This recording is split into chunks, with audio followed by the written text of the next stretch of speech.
इस कहानी की शुरुआत में हमें ट्रेंजियो नाम के एक आदमी को दिखाया जाता है जो एयरपोर्ट पर बैठा होता है। वो न्यूज़ देख रहा होता है और तभी जो न्यूज़ रिपोर्टर होती है वो बेहोश हो जाती है और हमें दिखाया जाता है कि शहर में बहुत सारे लोग अपने आप ही बेहोश हो गए हैं। पर जैसे ट्रेंजियो को इस बारे में पहले से पता था, वो वहीं पर खड़ी सिक्योरिटी की गन छीनकर सीधा प्लेन पर चला जाता है जो मॉस्को की तरफ जा रहा है। लेकिन अभी इस प्लेन का पायलट नहीं आया होता और इसमें को पायलट होता है जिससे वो कहता है कि तुम्हें फ्लाइट उड़ानी होगी, लेकिन वो साफ साफ मना कर देता है। इसीलिए वो उसके हाथ पर वार करके उसे जख्मी कर देता है। इसके बाद यहाँ पर जितने पैसेंजर्स बैठे होते हैं, ट्रेंजियो उनसे पूछता है कि किसी को प्लेन उड़ाना आता है। यहाँ पर एक लेडी होती है जो पहले पायलट थी, वो कहती है कि मुझे प्लेन उड़ाना आता है और इसके बाद उसकी मदद से वो इस प्लेन को यहाँ से टेक ऑफ करके ले जाता है। प्लेन के टेक ऑफ होने के बाद ट्रेंजियो से पूछा जाता है कि उसने प्लेन को हाईजैक क्यों किया। वो बताता है कि वो नाटो में एक सोल्जर था और उसे कुछ ऐसी बातें पता है जो बहुत ही खतरनाक है। वो कहता है कि जो सूरज की किरणें हैं वो बहुत ही खतरनाक हो चुकी है और उन किरणों के संपर्क में जो भी आएगा वो मारा जाएगा, चाहे वो इंसान घर के अंदर ही क्यों ना हो। जापान में पहले ये सब कुछ हो चुका है और हमें अपने प्लेन को सूरज की किरणों से दूर रखना होगा, यानी कि हमेशा सूरज की किरणों के आगे हमें रहना होगा, तभी हम बच सकते हैं। और इसीलिए मैंने वेस्ट जाने वाली फ्लाइट को हाईजैक किया है। अब जो प्लेन का को पायलट होता है जिसका नाम मैथ्यू है, जिसका हाथ जख्मी है, उसे बहुत दर्द हो रहा होता है और तभी एक पैसेंजर उसके पास आकर उसके हाथ में बैंडेज कर देती है। ये फैसला करते हैं कि जैसा ट्रेंजियो कहेगा ये वैसे ही करेंगे। दरअसल इन्हें लैंड कहीं और करना था, लेकिन ट्रेंजियो ने इन्हें दूसरी जगह बताई होती है और सेल्विया जो कि मेन पायलट है, वो और उसका को पायलट तय करते हैं कि ये प्लेन को उसी जगह लैंड करेंगे जहां पर ट्रेंजियो कह रहा है। हालांकि ट्रेंजियो की बात पर इन्हें बिल्कुल विश्वास नहीं होता, लेकिन फिलहाल ये गन पॉइंट पर है, इसीलिए इन्हें वही करना होगा जो ट्रेंजियो कहेगा। अब पैसेंजर्स को भी ये बात पता चल जाती है, लेकिन किसी को भी ट्रेंजियो की बात पर यकीन नहीं होता कि सूरज की किरणें लोगों को मार रही है। अभी एक पैसेंजर की तबीयत खराब हो जाती है, उसकी मदद करने के लिए एक टर्किश पैसेंजर आता है और मदद के बहाने वो ट्रेंजियो की गन छीन लेता है। उसे गन पॉइंट पर लेकर कहता है कि तुम्हें वॉशरूम में जाना होगा और ट्रेंजियो को वॉशरूम में बंद कर दिया जाता है। जिसके बाद यहाँ पर को पायलट आता और बताता है कि ट्रेंजियो ने हमें वेस्ट की तरफ मोड़ दिया है और हम बहुत जल्दी वेस्ट पहुंचकर अपने प्लेन को लैंड करने वाले हैं, जहां पर पुलिस ट्रेंजियो को पकड़ लेगी और हम सबको बचा लेंगे। और अभी वेस्ट के एयरपोर्ट पहुंचते हैं जहां पर ये देखते हैं कि पहले से बहुत सारे प्लेन्स हैं और यहाँ पर कुछ प्लेन्स ने जबरदस्ती लैंडिंग की होती है, इस वजह से वो क्रैश भी हो गए होते हैं। इनके लिए यहाँ पर लैंड करने की कोई जगह नहीं है। जिसके बाद को पायलट मैथ्यू और यहाँ पर जितने भी लोग होते हैं वो सब समझ जाते हैं कि ट्रेंजियो जो कुछ कह रहा था वो बिल्कुल सही है और अब ट्रेंजियो को बाहर निकाल दिया जाता है। जिसके बाद उसे पूछा जाता है कि हमें सब कुछ बताओ। ट्रेंजियो कहता है कि मुझे इसके बारे में बहुत ज्यादा नहीं पता, मुझे जितना पता चला था अपने सीनियर से पता चला था। बस मैं ये जानता हूँ कि हमें सूरज से 2 कदम आगे रहना होगा। अगर सूरज की किरणें हमारे प्लेन के ऊपर पड़ी तो हम सब के सब मारे जाएंगे। और अब प्लेन की मेन पायलट सेल्विया और मैथ्यू तय करते हैं कि ये सब के सब स्कॉटलैंड में लैंड करेंगे, जहाँ पर ये बड़ी मुश्किल से लैंडिंग करते हैं। इनका प्लेन एक दीवार से टकराने वाला होता है कि तभी वो रुक जाता है। इसके बाद ये सब के सब प्लेन से बाहर आते हैं। इनका नेटवर्क आ चुका है और अब ये मोबाइल पर और इंटरनेट पर देखते हैं कि आधी दुनिया खत्म हो चुकी है, जिसका मतलब ये है कि मैथ्यू की एक एक बात सच थी। इन्हें ये भी पता चलता है कि सूरज निकलने के बाद अगर ये किसी बंकर के अंदर भी छुप जाए तो भी इनकी मृत्यु हो जाएगी। इसीलिए तय करते हैं कि इन्हें सूरज से आगे रहना होगा, यानी कि अगर सूरज यहाँ निकलता है तो इन्हें तब तक यहाँ से किसी दूसरे देश पहुँचना होगा जहाँ पर रात हो रही हो। ये अपने खाने की पूरी सप्लाई रखते हैं, साथ ही प्लेन में पेट्रोल भरते हैं और इसके बाद यहाँ से एक बार फिर से टेक ऑफ कर जाते हैं। और जल्द ही इनके रिलेटिव्स के भी मैसेज इन्हें आ जाते हैं जो उनके आखिरी मैसेजेस थे। दरअसल वो सब के सब अब मारे जा चुके हैं और ये तय करते हैं कि अब ये कनाडा में लैंड करेंगे, क्योंकि वहाँ पर इन्हें अपने फ्यूल को दोबारा से रिफिल करना होगा। यहाँ पर इनके साथ एक क्लाइमेट एक्सपर्ट भी होता है जो इंटरनेट पर इस प्रॉब्लम के बारे में पढ़कर सबको बताता है कि सूरज का मैग्नेटिक फील्ड हर 11 साल बाद रिवर्स हो जाता है। लेकिन इस बार जब वो रिवर्स हो रहा था तो उसकी इंटेंसिटी बहुत ज्यादा कमजोर थी, जिस वजह से सूरज की किरणों की वजह से धरती पर गामा रेजेस बढ़ रही हैं और लोग अपने आप ही मर रहे हैं। अब इन्हें समझ में आ चुका है कि सूरज की किरणें किस तरह से लोगों को मार रही हैं। अब इन सबको प्रॉब्लम का पता चल चुका है, लेकिन यहाँ पर जो टर्किश मैन होता है वो इंटरनेट पर देखता है कि इस प्लेन में 3 ऐसे पैसेंजर्स भी हैं जो कि आतंकवादी हैं। लेकिन फिलहाल इन्हें कुछ समझ नहीं आता कि इन्हें उन तीनों से डील कैसे करना चाहिए। तभी उन तीनों आतंकवादियों में से एक शैंपेन की बोतल खोलता है। यहाँ पर एक बूढ़ा पैसेंजर होता है, उसे लगता है किसी ने गोली चलाई, वो डर जाता है और प्लेन का दरवाजा खोलने लगता है और जब उसे रोका जाता है तो धक्का मुक्की में वो नीचे गिर जाता है और उसकी मृत्यु हो जाती है। सबको पता है कि ये एक एक्सीडेंट है, इसीलिए कोई किसी को ब्लेम नहीं करता।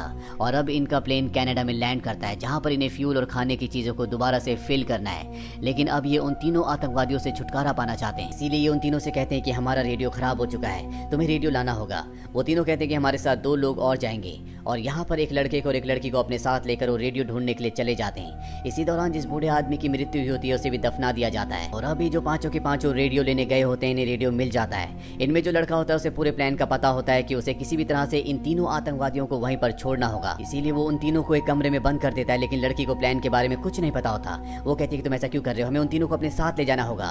दरअसल ये लड़का उसे अपने साथ ले जाना चाहता है, लेकिन वो उसकी बात नहीं मान रही होती। इसीलिए उस लड़के को अकेले रेडियो लेकर यहाँ से भागना पड़ता है। हालांकि आतंकवादी उसका पीछा भी करते हैं, लेकिन वो किसी तरह से प्लेन में चढ़ जाता है। ये तीनों की तीनों प्लेन में गोली चलाते हैं, जिससे एक गोली विंडो पर भी लग जाती है, उससे शीशा क्रैक हो जाता है और अब प्लेन टेक ऑफ हो चुका है और ये तीनों के तीनों और वो लड़की इसी जगह पर रह जाते हैं। प्लेन टेक ऑफ होने के बाद रेडियो से एक दूसरे प्लेन से संपर्क कर लेते हैं, जहाँ इन्हें पता चलता है कि हवाई में एक ऐसी अंडरग्राउंड जगह है जो एस्ट्रोनॉट्स की प्रैक्टिस के लिए बनाया गया था और उस जगह पूरी तरह से इंसान सुरक्षित रह सकते हैं। वहाँ पर केवल 100 लोगों की जगह है।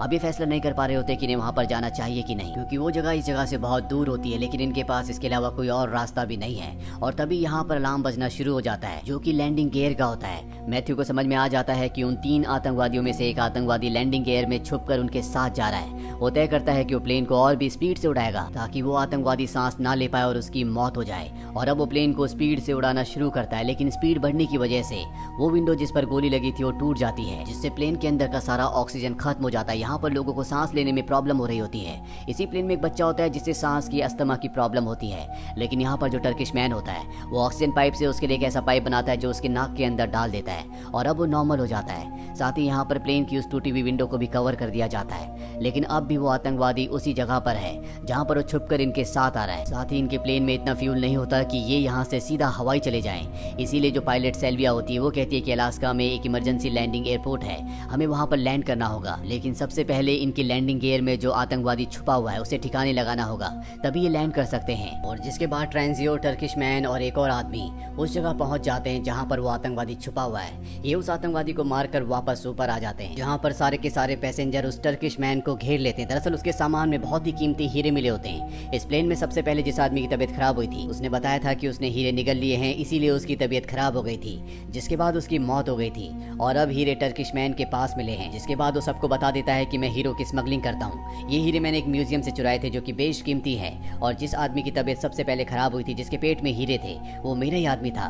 उसे दफनाने से पहले मैंने उसके पेट से हीरे निकाल लिए थे। और अब जब टर्किश मैन का सच सबको पता चल चुका है तो ये सब उसे क्रिमिनल मानकर उसको हथकड़ी से बांध देते हैं। इसके बाद ये लैंड करते हैं जहाँ पर ये टूटी हुई विंडो को रिपेयर करके फ्यूल को फिल कर लेते हैं। और अब इन सबको वोट करके फैसला करना है कि इन्हें टर्किश मैन को अपने साथ ले जाना है या उसे यहीं पर छोड़ देना है। लेकिन जो टेरिंजो होता है वो वोट नहीं करता और सबको बताता है कि जब मैं नाटो में काम कर रहा था और वहाँ पर सबसे पहले गामा रेडिएशन के बारे में पता चला था, तो वो लोग ऐसे शेल्टर बनाने की कोशिश कर रहे थे जो शेल्टर इंसानों के लिए सुरक्षित हो, जहाँ पर सूरज की किरणों का उन पर कोई भी असर ना हो। शायद उन्होंने शेल्टर बना भी लिए हों, लेकिन मुझे नहीं पता कि वो शेल्टर्स कहाँ पर है। इसके बाद ये सब तय करते हैं कि ये टर्किश मैन को अपने साथ ले जाएंगे और एक बार फिर से ये इस जगह से टेक ऑफ कर जाते हैं। जिसके बाद इन्हें एक और बात पता चलती है कि जो गामा रेज हैं वो फूड को, फ्रूट्स को और हर चीज़ को जो कि खाने वाली है उन सभी चीज़ों को खराब कर रही है, क्योंकि जो फ्रूट्स ये अपने साथ लेकर आए होते हैं अब उनके अंदर कोई भी टेस्ट नहीं होता। इसका मतलब ये है कि जल्दी धरती से खाना पूरी तरह से खत्म हो जाएगा। जो भी लोग बचेंगे शायद उनकी भूख से मृत्यु हो जाए। वहीं पायलट मैथ्यू को दिखाया जाता है जो कई घंटों से प्लेन उड़ा रहा है, वो बहुत घंटों से सोया नहीं है और अब उसकी दिमागी हालत भी अनस्टेबल होना शुरू हो जाती है। वो वॉशरूम में जाता है जहाँ जाकर वो बेहोश हो जाता है। दरअसल उसके हाथ में जो घाव होता है उसने पूरे शरीर में पॉइजन फैला दिया होता है। उसकी तबीयत बहुत ज़्यादा खराब होती है और ये समझ जाते हैं कि इन्हें किसी भी तरह से हॉस्पिटल पहुंचना होगा। इनके साथ जो नर्स होती है वो कहती है कि मैं हॉस्पिटल में इसका ऑपरेशन कर सकती हूँ। वहीं अब सिल्वी के ऊपर पूरी जिम्मेदारी है कि उसे प्लेन को लैंड करवाना है, लेकिन उसे इस प्लेन को लैंड करवाने का इतना आइडिया नहीं होता, इसीलिए उसे ऑनलाइन यूट्यूब पे कई सारे वीडियोस देखने पड़ते हैं। जिसके बाद सिल्वी बड़ी मुश्किल से प्लेन को लैंड करवा देती है और इस बार इन्होंने लैंड उस जगह करवाया होता है जहाँ पर नेटो का हेडक्वार्टर है, जहाँ पर टेरिंजो को सब कुछ पता चला था। दरअसल इन्हें उम्मीद होती है कि यहाँ पर नेटो ने ऐसे बंकर्स बनाए हुए हैं जहाँ पर सुरक्षित रहा जा सकता है और अब ये 3 टीमों में बंट जाते हैं। एक टीम का काम होता है कि को पायलट को यानी कि मैथ्यू को हॉस्पिटल ले जाकर उसका इलाज करवा जाए। दूसरी टीम का काम होता है कि वो नेटो के हेडक्वार्टर को ढूंढे जहाँ पर इन्हें वो बंकर्स मिल सके जहाँ पर ये सुरक्षित रह सके। और तीसरी टीम का ये काम होता है कि वो प्लेन में सारी सप्लाई दोबारा से यानी कि फ्यूल और खाने को दोबारा रिफिल कर दे। अब तीनों टीम्स अपने अपने काम में लग जाती है। सबसे पहले उस टीम को दिखाया जाता है जो हॉस्पिटल गई होती है, जिनके साथ मैथ्यू होता है। वहाँ पर नर्स उसका इलाज करके उसे जरूरी दवाइयाँ देती है जिससे उसके शरीर का पॉइजन कम होना शुरू हो जाता है। वहीं दूसरी तरफ टर्किश मैन, टेरिंजो और एक और आदमी को दिखाया जाता है जो नेटो के ऑफिस गए होते हैं, जहाँ पर टर्किश मैन और टेरिंजो की आपस में बहस होना शुरू हो जाती है। इन दोनों के बीच में हाथापाई हो जाती है जिससे टेरिंजो टर्किश मैन के ऊपर हमला करता है और वहीं पर बेहोश हो जाता है। उसके सर से खून निकलने लगता है। इनका तीसरा साथी जो होता है वो रिकॉर्डिंग सुन रहा होता है, जिस रिकॉर्डिंग को सुनने के बाद उसे पता चल जाता है कि वो बंकर कहाँ पर है। उसे लोकेशन का पता है और तभी वो कैमरे में देखता है जहाँ पर टर्किश मैन जमीन पर गिरा हुआ है। टेरेंजो वहाँ पर आता है और उसे अपने साथ ले जाता है और अब सबके सब प्लेन में वापस पहुंच चुके हैं, जहाँ पर को पायलट मैथ्यू भी आ चुका है। उसकी तबीयत अब पहले से बेहतर है। सबके सब यहाँ पर टर्किश मैन का इंतजार कर रहे होते हैं। टेरेंजो कहता है कि मुझे नहीं लगता कि अब वो वापस आएगा और जैसे ही प्लेन को स्टार्ट करते हैं वहाँ पर टर्किश मैन अपनी गाड़ी लेकर आ जाता है। उसे प्लेन में वापस ले लिया जाता है, जिसके बाद टेरेंजो को बांध दिया जाता है क्योंकि उसने टर्किश मैन को मारने की कोशिश की थी। और अब सबके सब ये उस तरफ निकल पड़ते हैं जहाँ पर नाटो के वो अंडर वाटर बंकर है जहाँ पर सुरक्षित रहा जा सकता है। लेकिन इन्हें पता है कि अगर इन्होंने वहाँ पर लैंड किया और वहाँ पर बंकर्स नहीं हुए या बंकर के अंदर इन्हें नहीं आने दिया गया तो इनके पास इतना फ्यूल नहीं है कि ये वहाँ से आगे बढ़ सके और सूरज निकलते ही इन सब की मृत्यु हो जाएगी। लेकिन इनके पास इसके अलावा और कोई भी ऑप्शन नहीं है। ये उस जगह लैंड कर जाते हैं जहाँ पर वो बंकर्स है, लेकिन इनके पास मात्र 20 मिनट ही है। 20 मिनट में इन्हें बंकर्स तक पहुँचना होगा जो कि यहाँ से दूर होते हैं, इसीलिए 2 गाड़ियों में उस तरफ निकल पड़ते हैं। लेकिन जिस गाड़ी को टर्किश मैन चला रहा होता है उसका एक्सीडेंट हो जाता है क्योंकि उसका बहुत ज़्यादा खून बह चुका था और वो वीक फील कर रहा था। लेकिन दूसरी गाड़ी जिसे सेल्विया चला रही होती है वो उस जगह तक पहुँच जाती है जहाँ पर बंकर है। तभी इन्हीं में से एक पैसेंजर अंदर जाने के लिए गेट को टच करता है, उसे इलेक्ट्रिक शॉक लगता है और वहीं पर गिर जाता है। ये समझ जाते हैं कि इस गेट पर करंट है। इसे खोलने का एक बटन भी होता है लेकिन उसे दबाकर रखना होगा और अब ट्रेंजो तय करता है कि वो इस बटन को दबाकर रखेगा, लेकिन उसे वहीं पर बांध दिया जाता है क्योंकि अब ट्रेंजो पर किसी को भरोसा नहीं है। उसने टर्किश मैन को मारने की कोशिश की थी। उसे कहा जाता है कि जब सबके सब अंदर आ जाएंगे तब तुम्हें खोल दिया जाएगा और एक एक करके सब अंदर चले जाते हैं और यहाँ पर इंतजार होता है दूसरी टीम का जो कि टर्किश मैन की है, जिनकी गाड़ी का एक्सीडेंट हो चुका है पर वो दूसरे रास्ते से अंदर चले जाते हैं जहाँ पर सब के सब मिल जाते हैं। इनके सामने नाटो के ऑफिसर्स होते हैं जो इन्हें कहते हैं कि तुम सबका यहाँ पर स्वागत है, यहाँ पर तुम सबके सब पूरी तरह से सुरक्षित हो। यानी कि वो बात सच थी। ये ऐसे बंकर्स है जहाँ पर इंसान पूरी तरह से सुरक्षित है। हालांकि ये सब तो बच चुके हैं लेकिन ट्रेंजो अब भी बाहर होता है और वो देखता है कि सूरज निकलने वाला है और अगले पल सूरज निकल जाता है और ट्रेंजो की मौत हो जाती है। और इसी के साथ ये सीरीज यहीं पर खत्म हो जाती है। उम्मीद करते हैं कि ये कहानी आपको पसंद आई हो।